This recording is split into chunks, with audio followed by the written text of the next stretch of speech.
కానీ చాలా వరకు కూడా సార్ అంటే క్రిస్టియన్ దేవుని నమ్ముకున్న వాళ్ళు చాలా మంది గుళ్ళకి రానంటారు ప్రసాదం తిని మీరు ఇప్పుడు తింటా అని అమ్మ నేను ఒక చెప్తున్నారు. విషయం చెప్పిన, నా ఇంట్లో నా భార్య ఉంది, నాకు ఇంకొక ఆవిడ ఎందుకు? అంటే ప్రసాదాన్ని అట్లా కాదు. నేను నా భార్యాభర్తలు మేము ఉన్నాం. నాకు నా దేవుడు తెలుసు, నాకు ఒక దేవుడు ఉన్నాడు. ఓకే, నాకు ఇంకొక దేవుడు ఎందుకు? నాకు కానీ అవసరం ఏముంది? ఏ బైబిల్ గానీ ఏ భగవద్గీత గానీ క్లియర్ గా బైబిల్లో రాయబడిందమ్మా, చాలా స్పష్టంగా. ఎందుకంటే భూమిని ఆకాశాన్ని సృష్టించిన వాడు ఒక్కడే. ఓకే, దేశానికి ఒక దేవుడు, దేశానికి ఒక స్వర్గం, దేశానికి ఒక నరకం లేదు. ఓకే, ఆయన భూమి మీద శరీరధారిగా దిగి వచ్చాడు. ఆయన నమ్ముకున్న వారికి పాప క్షమాపణ ఇవ్వడానికి ఆయన శిలువను మోసి మరణించి తిరిగి లేచాడు. ఆయన మళ్ళీ భూమి మీదకి రాబోతున్నాడు. తీర్పు అనేది ఒకటి ఉంది. చనిపోయిన వ్యక్తులందరూ తిరిగి లేచే రోజు ఒకటి ఉంది. ఓకే, మనుషులందరికీ తీర్పు జరుగుతుంది. ఆయన క్రీస్తు అని మాకు చాలా స్పష్టంగా ఆదేశం ఉన్నప్పుడు ఇంకెందుకు మళ్ళీ ఇంకొక చోటకి ఎందుకు వెళ్తాం? మాకు తెలుసు కదా ఆయన ఎవరో. కాళ్ళు చేతులు పడిపోయి 6 నెలల మంచం మీద ఉన్నాను నేను. ఓకే, లింక్ సిస్టమ్ పేలింది నాకు. ముక్కు మీద చూసారు కదా, పొంగు జ్వరం పోసి కాళ్ళు చేతులు పడిపోయింది. హాస్పిటల్కి వెళ్తే నన్ను బాగు చేయాల, ఓకే, ఎవడి వల్ల కూడా కాల. నీ కాళ్ళు చేతులు పడిపోయే రావన్నారు. కానీ దేవుని పాదాల దగ్గర చచ్చిపోదాం అనుకున్న స్థితిలో నేను ఏడిస్తే నన్ను బాగు చేశాడు ఆయన. మీ ముందు కూర్చొని మాట్లాడుతున్నాను, మాట్లాడడానికి నోరు రాల నాకు. ఓకే, నాకు ఆయన తెలుసు, నేను ఆయన దర్శనంలో చూశాను. ఆయన దేవుడు అని నాకు తెలుసు. మీరు నమ్మాల్సిన అవసరం లేదు, నేను నమ్ముతున్నాను.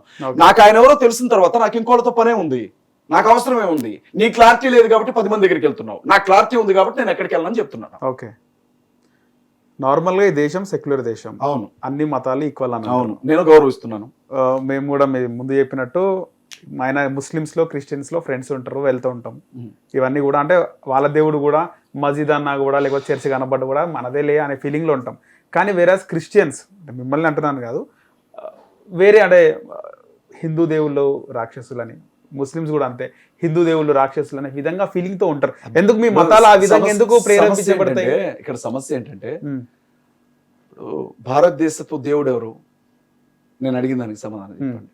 భారతదేశపు దేవుడు ఎవరు? కృష్ణుడు, రాముడు, బ్రహ్మ, విష్ణువు, శివుడు, ఇంకా చాలా మంది 3 కోట్లు 30 కోట్లు వినాయకుడు ఉన్నారు కదా. ఇప్పుడు శివుణ్ణి నమ్మిన వాళ్ళు విష్ణువుని నమ్మరు. విష్ణువు నమ్మిన వాళ్ళకి శివుడు అంటే పడదు. వైష్ణవులు శైవులు అంటారు. చరిత్ర తెలుసు. అది ఒకప్పుడు కాదు. నిన్నగాక మొన్న చిన్నజీరి స్వామి మాట్లాడలేదా? మీరు వెళ్ళలేదా? శివశక్తి పీఠాల గురించి ఏం మాట్లాడాడు? చిన్నజీరి స్వామి మాట్లాడాడా? మరి ఒకప్పుడు అంటారండి మీరు కదా. మీలోనే మీరు మాట్లాడండి కానీ ప్రజల్లో ఆయన ఒక ముఖ్యమంత్రులు ఆయన కాళ్ళ మీద పడతారు. ముఖ్యమంత్రులు ఆయన కాళ్ళ మీద పడతారు. రూపాయి వెళ్ళకి ₹1 100 ఎకరాలు ఇచ్చారు ఆయనకి. ఎందుకంటే ఆయన ఒక ధార్మికవేత్త అని చెప్పి. అలాంటి వ్యక్తి మీ హిందూ శివుడు గురించి, మీ శివుడు గురించి, శివుడు అసలు దేవుడే కాదు మా విష్ణువు ముందు మాట్లాడితే అన్నట్లు మాట్లాడే. మీరు మిగతా వాళ్ళ గురించి ఎందుకు మాట్లాడతారు? మీరందరూ ఈక్వల్ అని, మీ దేవుళ్ళందరూ ఈక్వల్ అని ఒక పని చేయండి. శైవులు శివులు ఇద్దరు కలిసి కూర్చొని మాట్లాడుకుంటే వ్యత్యాసం ఏం లేదు. అందరూ మీరు బలేవాళ్ళు, మీరు బలేవాళ్ళు. మీరు నేను చెప్తున్నా అందరూ హిందువులే కదా. నేను ఏమంటున్నానంటే మీరందరూ హిందువులే కదా. అందరు హిందువులే, మీరందరూ హిందువులే కదా. ఓం నమ శివాయ అని నేను అన్నా క్రైస్తవుడిగా. చిన్నజీవి స్వామితో ఈ మాట చెప్పించండి. ఇదే మాట ఓం నమ శివాయ అని చిన్నజీవి స్వామితో చెప్పించండి. మీరు బతికినంత కాలం మీ కాళ్ళ దగ్గర పడి ఉంటాను నేను. అనమన్నట్టు చూస్తాను నేను. ఆయన ఒక్కడు ఆయన ఒక్కడే కాదు, శైవులు ఎవరు చెప్పరు. శైవులు ఎవరు మాట్లాడరు. శైవుల వైష్ణవులు ఎవరు మాట్లాడరు. శివుడు గురించి మాట్లాడరు. ఇంకే నోటికొచ్చినట్టు మాట్లాడతారు వాళ్ళు.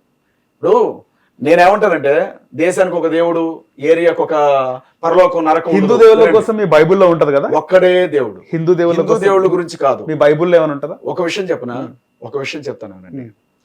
భూమి మొత్తాన్ని సృష్టించిన వాడు ఒక్కడే. భూమి మొత్తం మీద మనుషులందరికీ దేవుడు ఒక్కడే అని బైబిల్లో ఉంటుంది. ఒక్కడెవరో మేము స్పష్టంగా తెలుసుకున్నాం కాబట్టి నేను దేవుణ్ణి అని చెప్పి ఇంకెవరి దగ్గరికి మేము వెళ్ళాం. మాకు అవసరం లేదు, మాకు ఆయన తెలుసు కాబట్టి. మీకు సింపుల్ లాజిక్ చెప్తాను. ఒక ₹1000 ఉందనుకోండి ఒరిజినల్, దానికి డూప్లికేట్ కూడా ఉంటుంది. ఏదైనా ఒరిజినల్ ప్రొడక్ట్ ఉంటే దానికి డూప్లికేట్ ఉంటుంది. మేము ఆయన ఒరిజినల్ అని నమ్ముతున్నాం. మిగతా వాళ్ళ గురించి మాకు అనవసరం. అసలు మాట్లాడుకోరు. అసలు మాకు అవసరమే లేదు. మాకు ప్రస్తావనే రాదు. మాకు అవసరమే లేదు.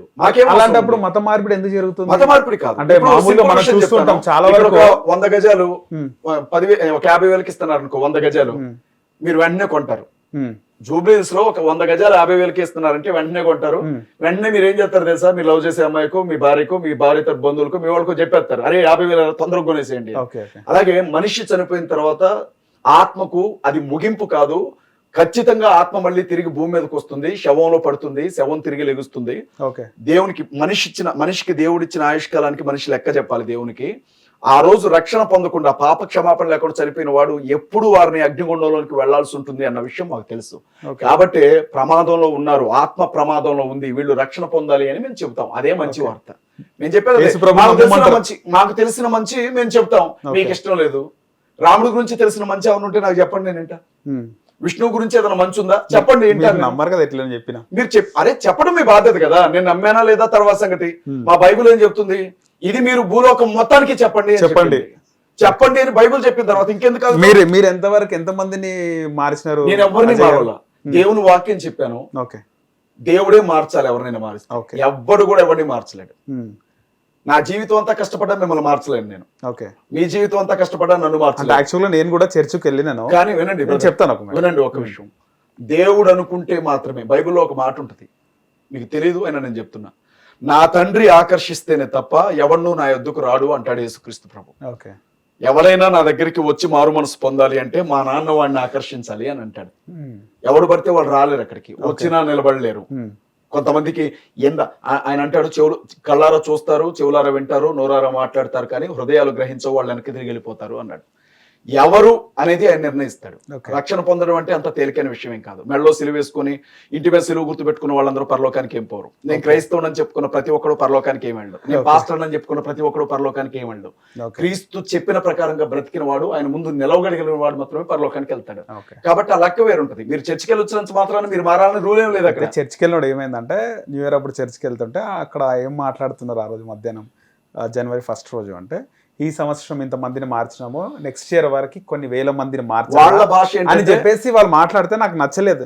వాళ్ళ ఉద్దేశం ఏంటంటే ఇంతమందికి సువార్తను అందించగలిగారు, ఆ విధంగా చెప్పలేదు. ఆ విధంగా చెప్పలేదు. అదే కొంత విషయం ఏంటంటే బ్రదర్, ఇప్పుడు మీ నాన్నగారు అనొచ్చు నాతో, ద సేమ్ టైం నేను ఈ మాట అనకూడదు, వ్యూవర్స్ నన్ను క్షమించండి, నీ అమ్మ మొగుడు అని కూడా అనొచ్చు. 2 విధాలుగా అనొచ్చు. చెప్పేది మీ నాన్నగారు అంటే వినడానికి బాగుంటుంది, రెండో పదం తప్పుగా ఉంటుంది. కొంతమందికి ఎలా మాట్లాడాలో తెలియక అలా మాట్లాడతారు. వాళ్ళ అంతరార్థం వేరే ఉంటది, కానీ వినేవాడికి అది కష్టం అనిపించింది, వీడేంటి ఎట్లా మాట్లాడుతున్నాడు అని మాట. కానీ డే బై డే ఈ ఏదైతే ఆగదు, మార్పిడి ఆగదు. మత మార్పిడి కాదు, మతి మార్పిడి. తాగుబోతులు మారుతారు, మందు మానేస్తారు, దొంగలు మారుతారు, దొంగతనం మానేస్తారు, వ్యభిచారం మానేస్తారు, జోదగాళ్ళు మారుతారు, హంతకులు మారుతారు, అమ్మా నాన్నకి తిండి పెట్టిన వాళ్ళు మారుతారు, బతుకంటే ఆసక్తి లేని వాళ్ళు మారుతారు, జీవితాలను మార్చుకుంటారు. మతం కాదు, మతి మారుతుంది. మతి మారుతుంది అంటారు. అంటే మీ దగ్గర డేటా ఉంటుందా ఎవ్రీ ఇయర్ ఎంతమంది మారుతుంటారు అని? తెలియదు. ఎలా తెలుస్తుంది? చాలా మంది హిందువులుగా బ్రతుకుతున్న వాళ్ళు యేసుక్రీస్తుని నమ్ముకునే వాళ్ళు ఉన్నారు, బయటకి చెప్పుకోరు. ఇద్దరిని ఎలా తెలుస్తుంది? 2 మతాలు నమ్మేవారు ఎవరు? 2 మతాలు నమ్మేవారు. యేసుక్రీస్తు ప్రభువుని నమ్ముకున్నాడు వాడు అంటే వాడు బతికినంత కాలం ఆయన పాదాల దగ్గరే ఉంటాడు, అలాగే చచ్చిపోతాడు. అక్కడికి వెళ్ళిన తర్వాత కూడా ఇంకొక తీరుగా బతుకుతున్నాడు అంటే వాడిని మేము నామకార్థ క్రైస్తవులు అని పిలుస్తుంది బైబిల్. అంటే పేరుకు మాత్రమే వాళ్ళు క్రైస్తవులు, జీవితాన్ని బట్టి కాదు అని చెబుతుంది బైబిల్. అలాంటి వాళ్ళు కూడా ఉంటారు. గుడికి 90 మంది ఉంటారు, 100లో సగం మంది ఉంటారు అలాంటి వాళ్ళు. వాళ్ళ గురించి ఎవరు బాధపడాల్సిన అవసరం లేదు, భయపడాల్సిన అవసరం లేదు. మీరు ఏమన్నా వాళ్ళు అంటారా? అంటే మీరు గుడికి వెళ్తే చర్చ ఏమన్నారు? మీరు వెళ్ళండి, మీకు వెళ్ళబుద్ధి అయితే వెళ్ళండి, నేను ఎవరిని వద్దనడానికి. అసలు విషయం అర్థమైన తర్వాత వాడు ఎందుకు వెళ్తాడు? వాడికి విషయం అర్థమైన తర్వాత వాడు అనుకున్నది అక్కడ దొరుకుతూ ఉంటే ఇంకో చోటకి ఎందుకు వెళ్తాడు? హిట్ టీవీ యాప్, ఇందులో short news, live news, entertainment shows, movies, digital magazines తో పాటు మీ జిల్లా వార్తలను కూడా ఫ్రీగా చూడొచ్చు. ఇంకెందుకు ఆలస్యం, వెంటనే హిట్ టీవీ యాప్ ని డౌన్లోడ్ చేసుకుని ఫ్రీగా ఎంటర్టైన్మెంట్ పొందండి. Hit TV app. Hit TV app. Please download hit TV app. Hit TV app ని ఫ్రీగా డౌన్లోడ్ చేసుకుని ఎంజాయ్ చేయండి. మీకు నచ్చిన ఎంటర్టైన్మెంట్ కోసం హిట్ టీవీ యాప్ ని ఫ్రీగా డౌన్లోడ్ చేసుకుని ఎంజాయ్ చేయండి. హిట్ టీవీ యాప్ ని డౌన్లోడ్ చేసుకుని ఆస్వాదించండి, ఆశీర్వదించండి. ఇంతమంది సెలబ్రిటీలు హిట్ టీవీ యాప్ ని డౌన్లోడ్ చేసుకోండి అని చెప్తున్నారంటే ఎంత మంచి యాప్ ఆలోచించండి. అమెరికా అమెరికా అమెరికా అమెరికాలో చదవాలనుకునే వాళ్ళకి విశ్వసనీయమైన పేరు మన శౌర్య కన్సల్టెన్సీ. UK లో 1 year masters, UK లో 1 year masters, 2 years work permit up to 5 years visa. Contact Saurya Consultancy. Contact 89851 89851.